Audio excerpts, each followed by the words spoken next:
अभी नहीं तो कभी नहीं। आगामी लोकसभा, विधानसभा और महानगर पालिका चुनाव के मद्देनजर सकल मातंग समाज नवी मुंबई ने जोरदार यलगार पुकारा है। सानपाड़ा सेक्टर 10 स्थित साहित्य रत्न लोक शायर अण्णा भाऊ साठे भवन में एक विशेष बैठक का आयोजन किया गया, जहां मातंग समाज से जुड़े नवी मुंबई के सर्वपक्षीय प्रतिनिधि मौजूद थे। इस बैठक में सकल मातंग समाज नवी मुंबई के प्रतिनिधियों ने बेहद आक्रामक होते हुए आरोप लगाया कि हर बार चुनाव में समाज को वोट बैंक के तौर पर इस्तेमाल किया जाता है और चुनाव हो जाने के बाद उन्हें नजरअंदाज कर उनके प्रश्नों की तरफ भी ध्यान नहीं दिया जाता। और इसीलिए उन्होंने सभी राजकीय दलों को आड़े हाथों लेते हुए ये इशारा दिया है कि आगामी चुनावों में मातंग समाज अपनी ताकत दिखाएगा और निर्दलीय उम्मीदवार खड़ा करेगा। और इसीलिए इस बैठक के जरिए उन्होंने तमाम मातंग समाज से आह्वान किया है कि अब समय आ चुका है कि सब एकजुट हो जाएं और अपनी ताकत दिखाएं। बता दें कि इस बैठक में कुल 4 प्रस्तावों को चर्चा के बाद मंजूर किया गया, जिसमें शामिल है 120 सदस्यों की समन्वयक समिति का गठन, आगामी लोकसभा चुनाव में निर्दलीय उम्मीदवारी अर्ज दाखिल करने का निर्णय, साहित्य रत्न लोक शायर अण्णा भाऊ साठे भवन की दुरावस्था और गलत नियोजन को लेकर लोकसभा चुनाव के पूर्व जन आंदोलन करने का निर्णय, और चौथा प्रस्ताव था नवी मुंबई के 80,000 मातंग समाज को सक्रिय करने की यंत्रणा को कार्यान्वित करने का निर्णय। इन तमाम प्रस्तावों को सभी ने एक मत से मंजूर किया। आज नवी मुंबई में 80,000 के करीब जनसंख्या है, मगर अब तक वे चुनाव में भागीदारी से वंचित हैं। इसीलिए चुनाव के पूर्व अपना खुद का अस्तित्व निर्माण करने की जंग लड़ने का अब उन्होंने बिगुल बजा दिया है।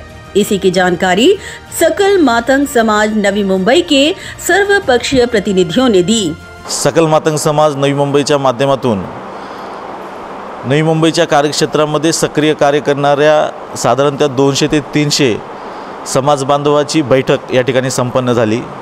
या बैठकीमध्ये सकल मातंग समाजाच्या माध्यमातून मातंग समाजाचे नवी मुंबईमध्ये राजकीय सामाजिक क्षेत्रामध्ये अस्तित्व निर्माण करण्याच्या दृष्टिकोनातून विविध समाज बांधवाच्या माध्यमातून मुद्दे उपस्थित करण्यात आले, त्याच्यावर सविस्तर चर्चा झाली आणि त्या चर्चेमध्ये आम्ही काही मुद्द्यांवर पोहोचलेलो आहोत, ज्यामध्ये काही गोष्टी स्पष्टपणे जाणवतात की मातंग समाजाची लोकसंख्या नवी मुंबईमध्ये 80,000 असताना देखील हा मातंग समाज आज देखील दखलपात्र नाही आहे। मातंग समाजाची दखल घेतली जात नाही, त्यांच्या समस्याचं निवारण केलं जात नाही। या ठिकाणी सत्तेमधला पक्ष मातंग समाजाच्या मागणीकडे दुर्लक्ष करतोय, तर विरोधामधला पक्ष देखील त्या ठिकाणी मातंग समाजाच्या मागण्याच्या संदर्भामध्ये उदासीन दिसतोय। त्यामुळे मातंग समाजाचं अस्तित्व या नवी मुंबईमध्ये अधोरेखित करण्याच्या दृष्टिकोनातून आम्ही विविध मुद्द्यावर या ठिकाणी चर्चा केली आणि येणाऱ्या कालावधीमध्ये या नवी मुंबईमध्ये मातंग समाजाच्या माध्यमातून एक राजकीय मूवमेंट, एक सामाजिक मूवमेंट आपल्या सर्वांना पाहायला भेटेल। नवी मुंबईमध्ये, मुंबई ठाण्यामध्ये समाजाला कुठेही राजकीय पक्ष विचारला जात नाही, फक्त आमचा वापर होतोय। त्याच्यामुळे आम्हाला कसं आहे, आपला दखलपात्र जर समाज करायचा झाला कुठे पण, याच्यासाठी आम्हाला दखलपात्र करण्यासाठी आम्हाला ठाणे लोकसभा निवडणूक लढवण्याची आहे। त्याच्यासाठी मातंग समाजातून एक उमेदवार दिला जाईल। तो उमेदवार हा लोकवर्गणीतून त्याला उमेदवारी उभी करण्यात येईल। त्याचा जो वर्गणी, त्याचा फंड आहे लोकवर्गणीतून केला जाईल सगळं। खरं पाहिलं तर आम्ही सकल मातंग समाजाच्या वतीने आज आमची ही 4-5वी मीटिंग आयोजित केलेली आहे। प्रत्येक ठिकाणी जाऊन आम्ही मीटिंग घेतो आहे।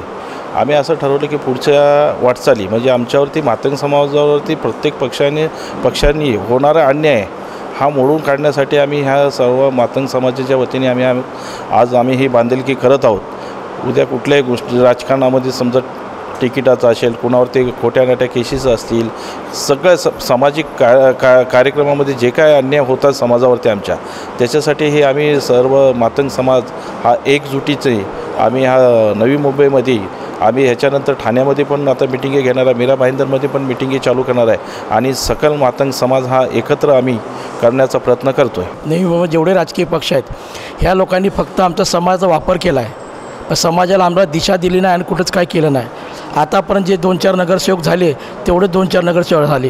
कुठल्याही पक्षाने आमच्या समाजाला न्याय दिला नाही.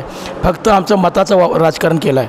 नवी मुंबईमध्ये 111 वार्ड आहेत. 111 वार्ड म्हटलं तर एका वार्डामध्ये 1000 जरी धरलं तर 1 लाख लोकांची आमची संख्या आहे. आम्ही सर्व राजकीय पक्षाला एक इशारा देतो, जर तुम्ही जर आम्हाला डावलं असेल तर आम्हाला पण डावण्याची संधी आम्हाला पण आहे. ही तर संविधानामध्ये आम्हाला अधिकार आहे. गेल्या अनेक वर्षापासून मातंग समाज सर्व पक्षाच्या चळवळीमध्ये काम करत असताना आत्तापर्यंत कुठलाही पक्ष समाजाला तिकीट किंवा राजकीय विषयामध्ये समावेश करून घेतलेला नाही. आत्तापर्यंत कुठल्याही कार्यकर्त्यांना विचारण्यात आलं नाही, पदं कुठले देण्यात आलेले नाही. त्यासाठी गेल्या अनेक वर्षापासून काम करत असताना पक्षामध्ये इथलची राजकारणी मंडळी कदाचित आम्हाला जवळ बोलवत नाहीत, तिकीट देत नाहीत, कुणाला प्रतिनिधित्व देत नाहीत. त्यासाठी आम्ही बंड पुकारलेला आहे. तर येणाऱ्या कालखंडामध्ये लोकसभा असेल, विधानसभा असेल, या ठिकाणी सकल मातंग समाजाच्या वतीने आम्ही बंड पुकारण्याचा आणि उमेदवार देण्याचं या ठिकाणी आजच्या मिटिंगमध्ये घोषित केलेलं आहे. आजच्या मिटिंगमध्ये आदरणीय आमचे ॲडव्होकेट गुरु सूर्यवंशी साहेबांच्या अध्यक्षतेखाली आम्ही या ठिकाणी बैठक घेतलेली आहे. आणि जर आमचा न्यायनिवाडा नाही झाला तर यापुढे चालू संघर्ष राहणार. आमच्या मातंग समाजाच्या विस्कळीतपणाचा फायदा इतर पक्षाने घेतला, त्याच्यासाठी आम्ही आज मिटिंग घेतली आणि आमच्या समाजाचा विस्कळीतपणा दूर करण्याचं काम आज या ठिकाणी केलेलं आहे. आणि त्यांचं नेतृत्व गुरु सूर्यवंशीला आम्ही दिलेलं आहे आणि त्यांच्या नेतृत्वाखाली आम्ही त्यांच्या पाठीशी उभा राहून या नव्या मातंग समाजाचा विकास आपण केल्याशिवाय राहणार नाही, एवढंच या ठिकाणी मी बोलू शकतो. आज नवी मुंबई मातंग समाजाच्या वतीने मातंग समाजाची वज्रमूठ आज बांधण्यात आलेली आहे.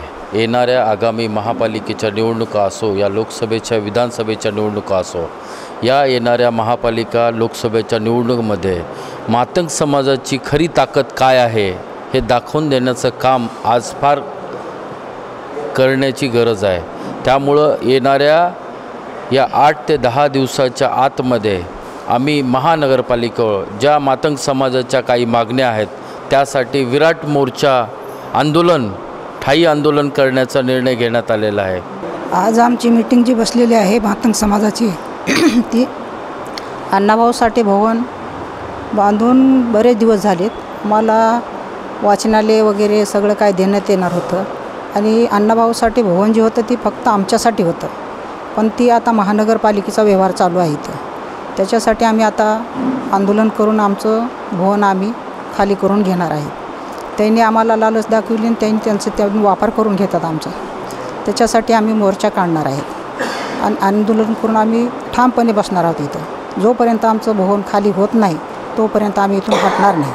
आमचा हा सकल मातंग समाजाची जी मीटिंग आहे हे पक्षविरहित आहे. सगळ्या पक्षाचे लोक समाजासाठी या ठिकाणी एकत्र येत आहेत. आमचा सर्वप्रथम मुद्दा असेल की ज्या सभागृहामध्ये आम्ही बसलेलो आहोत त्या सभागृहाचीच फार दुरवस्था आहे. आम्ही पुढच्या काळात या सभागृहासाठी मोर्चे आंदोलने करणार आहोत. ह्या बैठकीमध्ये सर्वच पक्षाचे होते इथं कार्यकर्ते. तर ह्या ठिकाणी काय मातंग समाजाचा आर्थिक व राजकीय विकासासंदर्भात चर्चा झाली.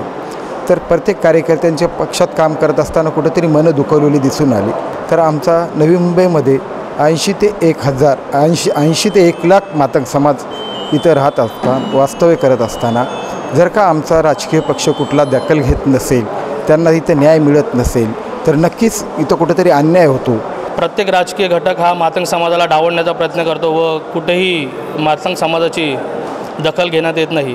त्याकरिता सातत्याने मातंग समाजावरती होत असलेल्या अन्यायाला वाचा फोडण्यासाठी आज सानपाडा नवी मुंबई येथे सकल मातंग समाजाच्या वतीने बैठक घेण्यात आली व मातंग समाजाच्या हितासाठी काही निर्णय घेण्यात आले. त्यासाठी लवकरात लवकर आम्ही मोर्चा देखील काढणार आहोत. ज्या ठिकाणी आपण इथे बसलेलो आहोत त्या वास्तूची देखील दुर्दशा झालेली आहे आणि मातंग समाजाच्या सातत्याने होत असलेल्या अन्यायावरती प्रत्येक राजकीय घटकाचा राजकीय पक्षाचा इथे आम्ही जाहीर निषेध करतो. नवी मुंबईमध्ये वास्तव्यात असलेला हा हजारोच्या संख्येने आमचा मातंग समाज आणि येणाऱ्या होऊ घातलेल्या लोकसभेच्या निवडणुका असतील, विधानसभेच्या निवडणुका असेल आणि काही राजकीय पक्षांनी मातंग समाजाचा केवळ हा फक्त आपला वापर करून घेतला जातो, मातंग समाजाचा वापर केला जातो. या सगळ्या गोष्टी लक्षात घेऊन सकल मातंग समाजाची ही वज्रमूठ या ठिकाणी बांधण्यात आली. येणाऱ्या काळामध्ये मातंग समाजाचे जास्तीत जास्त नगरसेवक, आमदार, खासदार निवडून कसे येतील यासाठी आज या ठिकाणी वज्रमूठ बांधण्यात आली. काही राजकीय पक्ष आहेत ज्यांचं मी नाव घेणार नाही, त्यांनी सातत्यानं मातंग समाजाचे जे नेते आहेत किंवा कार्यकर्ते आहेत त्यांना डावलण्याचा प्रयत्न केला आहे, त्यांना कुठेतरी बाजूला राजकारणातून बाजूला करण्याचा प्रयत्न केला आहे. या सगळ्या गोष्टीच्या आम्ही सकल मातंग समाज लक्षात घेऊन पुढील मातंग समाजावर होणारा हा अन्याय अत्याचार या ठिकाणी थांबवला गेला पाहिजे. पुढील मातंग समाज हा सक्रिय झाला पाहिजे. आणि मुळातच हे जे स्वर्गीय बाबासाहेब गोखले यांचं भवन आहे, या भवनाची जर तुम्ही अवस्था बघितली, अतिशय दुर्लक्षित अशी अवस्था आहे. या ठिकाणी पाहिजे तसं व्यवस्थित सुशोभीकरण नाही आहे. या भवनावरती पालिका आयुक्त असेल किंवा पालिका प्रशासन असेल यांचं लक्ष नाही आहे. तुम्ही आमचं दैवत असलेल्या स्वर्गीय बाबासाहेब गोखलेंचं तुम्ही या भवनाला नाव देता आणि अशा पद्धतीचं तुम्ही हे भवन जर ठेवत असाल तर कुठंतरी हा त्या आमच्या महापुरुषाचा अपमान आहे. आणि तात्काळ महानगरपालिकेचे आयुक्त असतील आणि तात्काळ या गोष्टी लक्षात घेऊन या सगळ्या गोष्टींवर कारवाई केली पाहिजे. तसंच येणाऱ्या काळामध्ये मातंग समाज हा एक आक्रमकपणे आणि एका एकजुटीने आपल्या भूमिका यापुढे मांडत राहील. आमच्या समाजाला आज कोणीही विचारायला तयार नाही, म्हणून आज सकल मातंग समाजाच्या माध्यमातून या ठिकाणी आमची सर्व टीम एकांत्र मातंग समाजाच्या लढ्यासाठी जमा होऊन आम्ही या ठिकाणी आवाज उठवण्याचं काम केलेलं आहे. आणि जर या इथल्या वास्तविक लोकांना आणि सर्व संघटित जे कुठलेही असतील त्यांना जर या मातंग समाजाची या लोकांना जर ज्ञान येत नसेल तर आम्ही त्यांना त्यांची जागा दाखवल्याशिवाय आम्ही गप्प बसणार नाही. या बैठकीमध्ये असं दिसून आलेलं आहे की गेले किती अनेक वर्ष झालं नवी मुंबई येथील मातंग समाज प्रस्थापित व्यवस्थेच्या पाठीमागे आहे. प्रस्थापित व्यवस्थेच्या पाठीमागे असल्यामुळं प्रस्थापित व्यवस्था मातंग समाजाला एक मत म्हणून बघते, त्याला माणूस म्हणून बघत नाही. म्हणून मातंग समाजाला आता या गोष्टीचा विचार करून बंड करून उठावं लागेल. मातंग समाज हा जन्मजात बंडचे निशाण फडकलेले आहेत. क्रांतीवीर लवजी साळवे, फकीरा या मातंग समाजाला इतिहास आहे. म्हणून आता मातंग समाज बंड करून उठेल आणि मातंग समाजाला आम्हाला प्रत्येक गोष्टीमध्ये प्रतिनिधित्व पाहिजे. Bureau report, Navi Mumbai network.